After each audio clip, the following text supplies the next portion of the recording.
One of the railroads I'm going to be looking at this week, and I doubt if I'll see any trains. Hopefully we will, but it's not as likely as CSX, is the Kanawha River Railroad. Now, it was actually a New York Central line. I think they call it the West Virginia Secondary or something. Came down through Ohio, crossed the river at Point Pleasant, West Virginia, and then it came on down. It sounds familiar. That's where the Silver Bridge collapse was in the 60s. That killed a lot of people. I think there's 30-some people that died in that.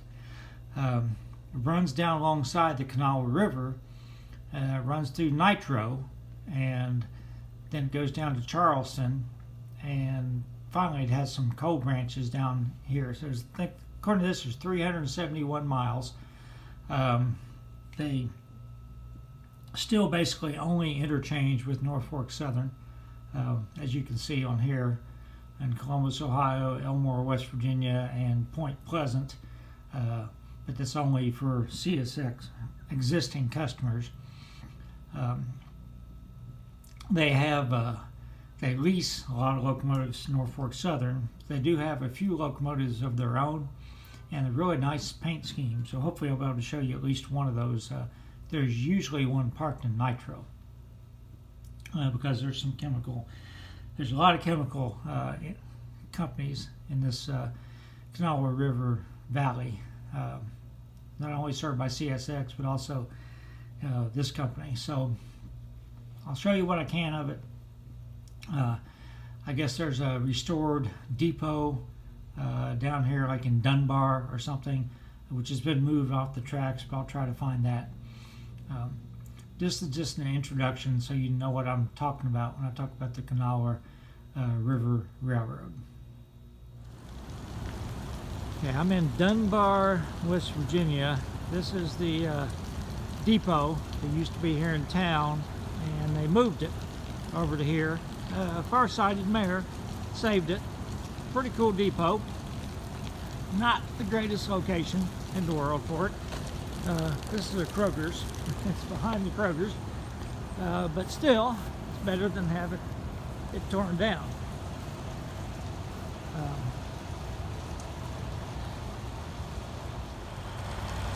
This is the other end of it. My goal today, this is Tuesday after work. I'm actually going to show you next what I filmed yesterday in Nitro. There's a Kanawha River locomotive there. I doubt if we'll see a train today, but my goal is to follow the line all the way down to the Charleston, to the yard down south of Charleston. We'll see how that goes, how much traffic I have and everything.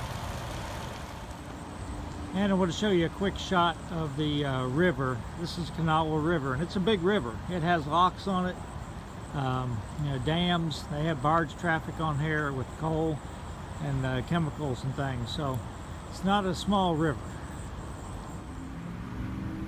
So I'm in Nitro, West Virginia. I'll probably drive around sometime while I'm here to look at some of the old spurs and everything.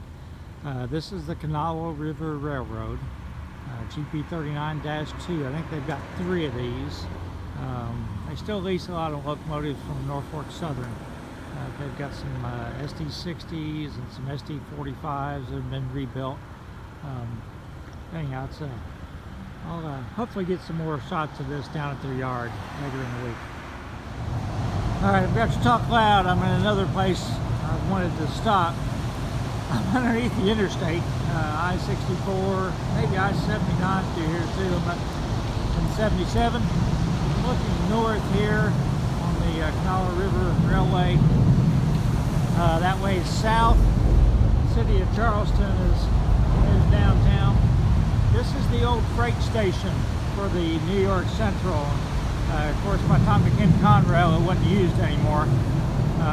But now it's like a big farmer's market. Really nice. You know, the Capital Market or something like that. The main thing I wanted to show you, these tracks right here. You think it's just a spur off the line, but in reality this is the remains of the old Baltimore and Ohio,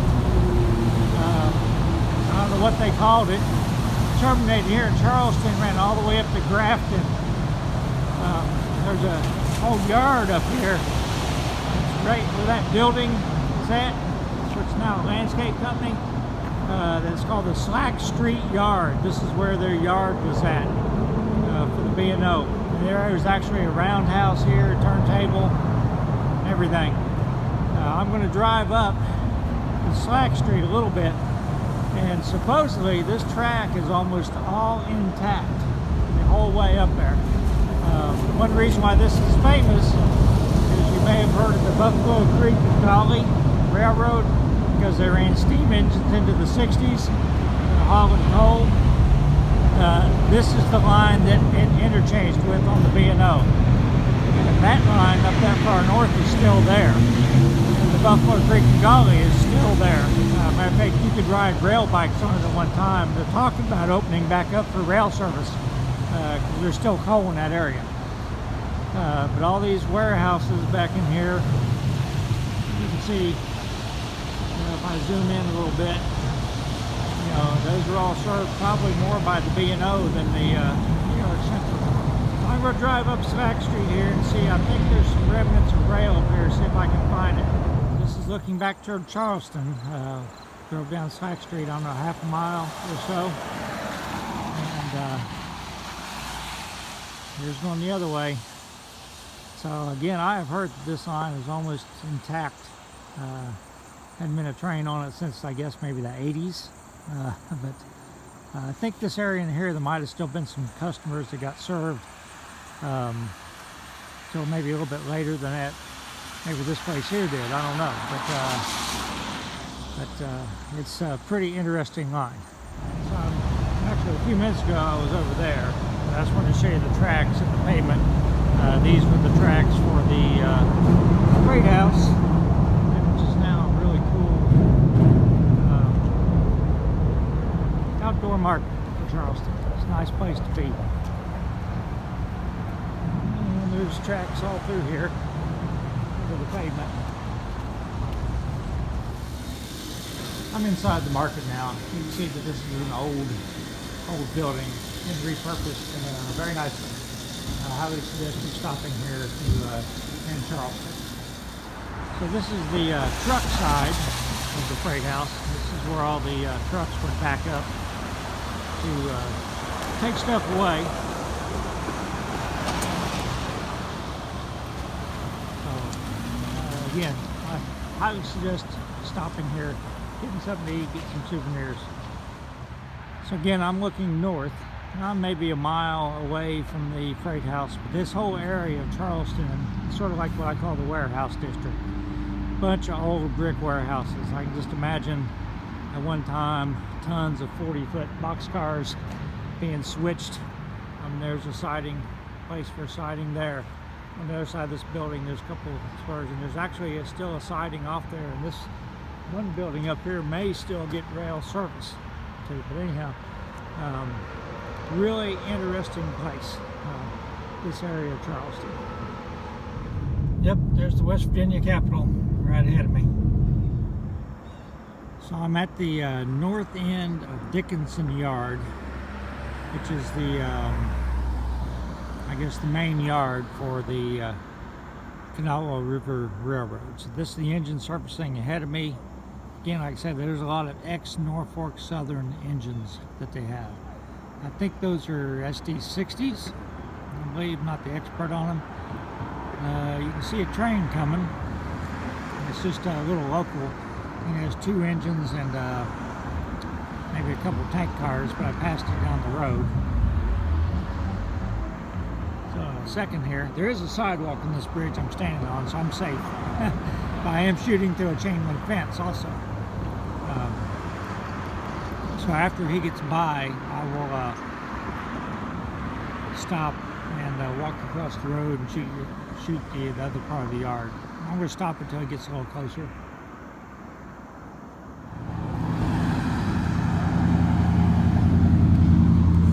I had a 50-50 shot of which track he was going to come down. Actually, better than 50-50 shot. And I guessed this side, and I guessed wrong. But I'll just stay here because there's a gap in the fence anyhow.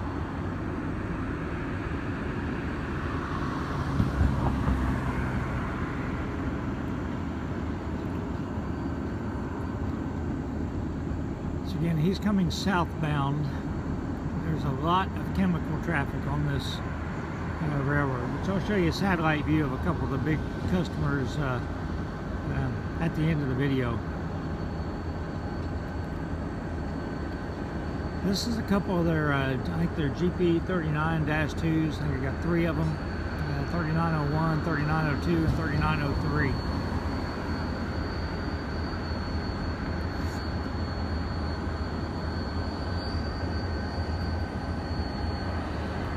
I may try to run across the road and get a shot of him, but not a sidewalk near the side. There is a wide berm. Maybe I can get a little bit of him safely.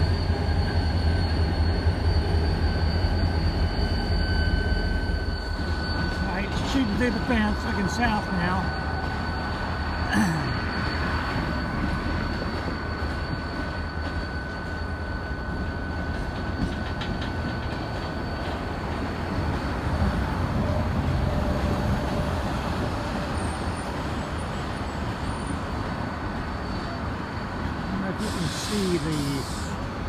I'll try to zoom in without getting too much of the fence. But if you look down across the yard, there's a big conveyor, there's a big coal mine down there. And I think it's actually like a rail to barge facility, something like that. I don't think it's an actual coal mine.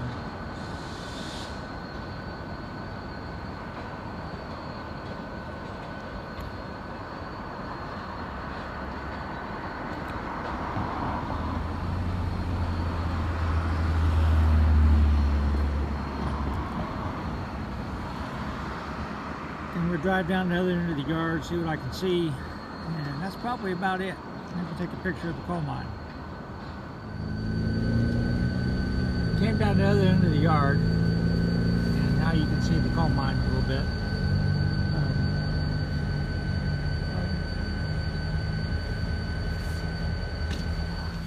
You can see the conductor's throwing the turnout, so it looks like he's going to back into a track here.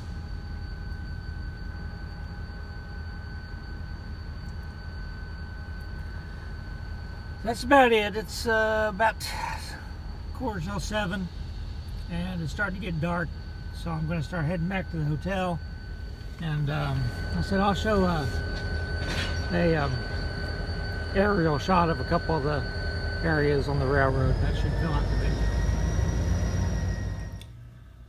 So this is Dickinson Yard, the coal mine that I was talking about, which actually isn't a coal mine. It's a transfer to barges. Is down here. The last shot I had of the engines was up here at this end of the yard, and this is the overpass I was standing on to shoot the train coming in.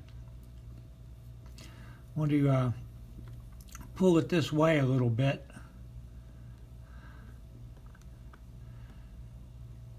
And this is the plant. It's the Kanawha Bell plant. I don't know what that is. Lucite International. Anyhow, there's tons of tank cars in this place. You see them right in here. That's the plant they were switching when I first saw them. And even down here, there's a lot more. So I don't know what this plant does, but obviously a lot of tank car traffic. Another obviously big customer for the railroad is, this is up around Dunbar, and those are all tank cars in that yard. I don't know if they're transferring from the tank cars to the barges or from the barges to the tank cars, the chemicals.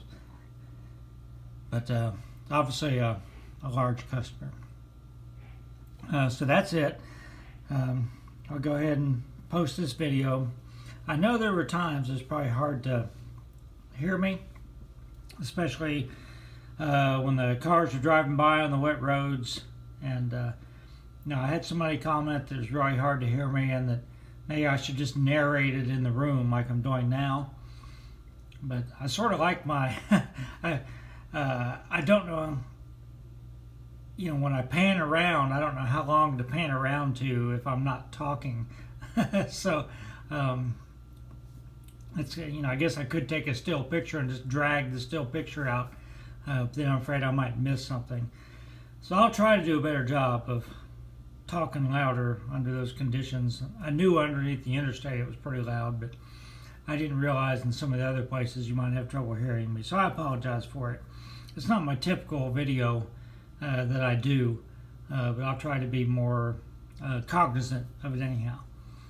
Everybody stay safe.